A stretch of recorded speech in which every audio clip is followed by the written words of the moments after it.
What do we have here? Yep. Man, a 4-cylinder military engine.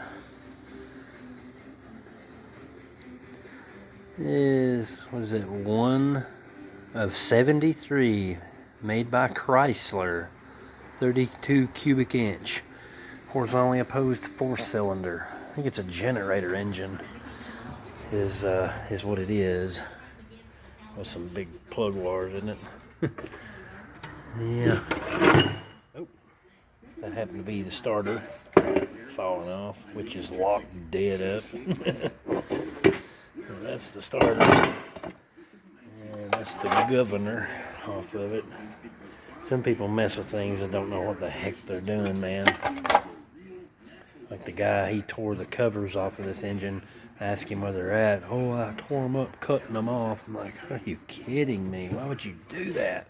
It's air cooled, man. It's got to have its covers. But yeah, this is a generator engine. You see how it bolted on. Shaft, motor spins. Going to need a lot of work. I'm going to have to find some parts for that. I don't know where in the world. Alternator bracket. There's some sort of piston deal there it runs through.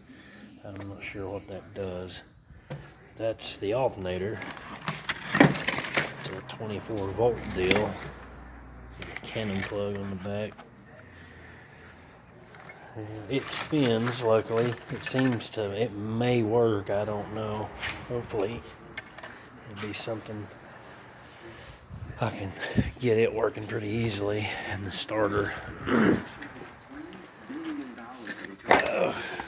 Yeah. 4-cylinder military engine. For what the guy was asking, I thought, well, shoot, it's got to be worth that. Shoot par, I could probably sell the parts off of it, get my money back.